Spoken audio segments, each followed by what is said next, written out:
Fala galera, eu sou o Glauco e a gente vai resolver agora essa questão de equilíbrio envolvendo força elástica, beleza? Vamos lá, vou dar um zoom aqui na questão.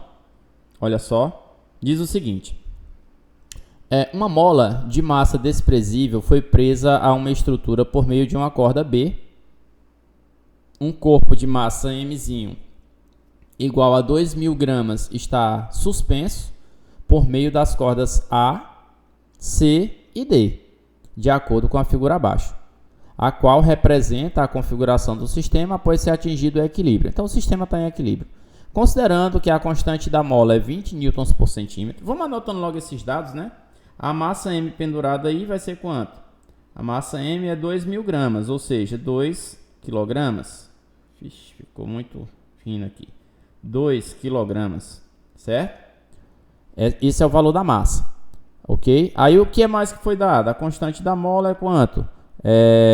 20 newtons por centímetro. Aí qual é a pergunta? A aceleração da gravidade é 10 metros por segundo ao quadrado. Ok. Assinale a alternativa que apresenta a deformação da mola, ou deformação que a mola sofreu por ação das forças que sobre ela atuam em relação à situação em que nenhuma força estivesse atuando. Considere ainda que a massa de todas as cordas é irrelevante, né? E aqui você tem para determinar o valor da deformação da mola. O que é que a gente precisa fazer aqui? A gente precisa desenhar corretamente as forças, certo? Como é que a gente vai desenhar aqui? Observe. Para baixo, olha só, esse sistema está em equilíbrio. Então, essa corda que está amarrada no bloco aqui, ó, ela vai puxar esse pontinho para baixo com um peso igual ao peso do bloco. Qual é o valor do peso do bloco? É a massa do bloco vezes a gravidade. Qual é a massa do bloco? A massa do bloco é 2 kg. 2 kg vezes a gravidade vai dar quanto? 20 newtons. A gente achou o valor do peso. Para cá nós temos uma tração que eu não sei o valor, uma tração T, que eu vou chamar de T1. E para cá nós temos uma outra tração que eu também não sei o valor, que eu vou chamar de T2. O que é que eu estou procurando? A deformação na mola. Como é que eu determino deformação na mola? Deformação na mola eu determino assim, ó. Força elástica é igual a K vezes X. É o jeito que tem para a gente fazer. Então, eu vou ter que achar o valor de quem? Da força elástica. Aí, quando eu achar a força elástica, já que eu tenho o valor da constante K, eu descubro o valor da deformação. Acontece, deixa eu mostrar aqui para vocês aqui separadinho. Ó, quando você tem uma corda, eu já falei isso em outros vídeos. Quando você tem uma corda, que você coloca uma mola nessa corda, na corda haverá uma força de tração, T. Na corda haverá uma força de tração T. E na mola, nessa mola que foi colocada aqui, ó, você tem uma força elástica. Se a corda foi colocada nessa mola, essa força elástica é igual à força de tração. Então, se eu descobrir o valor da força de tração, eu descubro a força elástica. E aí, qual é a mola, a corda que vai ter a mola? Essa que tem a tração T2. Se eu descobrir o valor de T2, então, eu descobri o valor da força elástica. Se eu jogar aqui o valor da força elástica e a constante K, eu descubro a deformação. Então, eu vou atrás dessa tração T2. Agora, observe, eu tenho 3 e apenas 3 forças atuando nesse ponto que eu vou marcar de vermelho aqui, ó. Só tenho 3 forças aí. E a soma dessas 3 forças dá 0.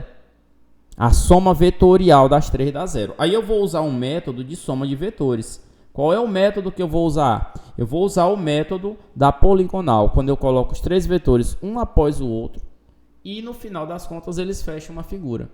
Eu sei que eu tenho aqui o peso, que é vertical. Eu sei que eu tenho T1 e T2 formando 90 graus entre si, ó. Tá mostrando aqui, ó. Então eu tenho aqui, ó, para baixo, ou melhor, para cá, eu tenho quem? T1. Se eu pegar onde termina T1, eu coloco o peso. Para baixo, o peso tá aqui, ó. Deixa eu ver até onde é que vai esse peso. O peso vem até mais ou menos aqui. Para baixo, o peso. E aí, onde termina o peso, começa T2, que é esse cara para cá, ó. Para cá, ó. Onde terminou o peso, começa T2. O ângulo formado entre a tração T1 e a tração T2 é 90 graus. Tá aqui, ó. Esse ângulo aqui é 90 graus. Certo? E aí, o que é que eu vou fazer? Eu vou descobrir o valor de T2. Certo? Ah, como é que eu vou fazer? Aí eu vou precisar de algumas informações, ó. esse ângulo aqui é 30 graus. O ângulo entre a horizontal e a tração T2 é 30 graus, que é esse ângulo aqui, ó. Se eu traçar a horizontal aqui, ó. Esse ângulo aqui, entre T2 e a horizontal, é 30 graus. Portanto, esse ângulo aqui, ó, entre T2 e a vertical, que é o peso, é quanto? 60 graus. Eu quero lá saber de T1, eu quero saber de T2. E para calcular T2, o que é que eu preciso? Eu já tenho o peso e eu já tenho o ângulo de 60. Quero calcular T2.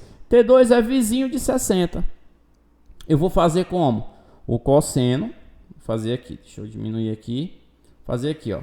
O cosseno de 60 é igual a quem? É igual ao cateto adjacente, que é quanto? T2, dividido pela hipotenusa. A hipotenusa é o lado oposto ao ângulo reto, que é o peso. Se eu fizer mesmo pelos extremos, quanto vale T2? Peso vezes o cosseno de 60. Então, esse T2 vale quanto? Qual o valor do peso? Massa vezes a gravidade, que é 20. E qual é o valor do cosseno de 60? O cosseno de 60 é 1/2, né? 1/2. Então, o valor de T2 é qual? 20 dividido por 20 vezes 1/2, que vai dar quanto? 10 newtons. Se a tração T2 é 10 newtons, e se a mola está nesse fio 2, significa que a força elástica também vale 10 newtons. Se a força elástica é 10 newtons, K vezes a deformação é 10 newtons. Qual é o valor de K? A constante da mola foi dada, é 20 newtons por centímetro. Tá vendo? Então, eu vou botar aqui, ó, 20 newtons por centímetro vezes a deformação é igual a 10 newtons. Portanto, esse x vai ser quanto? 10 newtons dividido por 20. Ou melhor, 10 dividido por 20. 10 newtons dividido por 20. Então, nesse caso, vai dar quanto? Uma deformação de 0,5. Como a constante K está em newtons por centímetro, é 0,5 centímetros. Então, a deformação dessa mola é 0,5 centímetros e a alternativa correta é a letra A. Beleza? Essa questão é uma questão de equilíbrio. E, Glauco, tem outras formas de fazer essa questão? Tem. Qual é a outra forma? É muito mais trabalhosa, na minha opinião, né? Mas você pode traçar uma reta horizontal aqui, uma vertical aqui, fazer a decomposição de T1x, T1y, T2x, T2y, peso. Rapaz, dá uma confusão danada. Mas você consegue resolver, certo? Mas assim, eu acho que o jeito mais fácil, mais rápido é esse aí que eu mostrei para vocês, né? Quando você usa o método da poligonal, né, para somar vetores. E todas as vezes que você usa esse método, que a soma de vetores é zero, é porque os vetores fecham uma figura. E aí você usa o triângulo e as relações do triângulo. Beleza? Então é isso, pessoal. Espero que vocês tenham gostado. Valeu e até a próxima.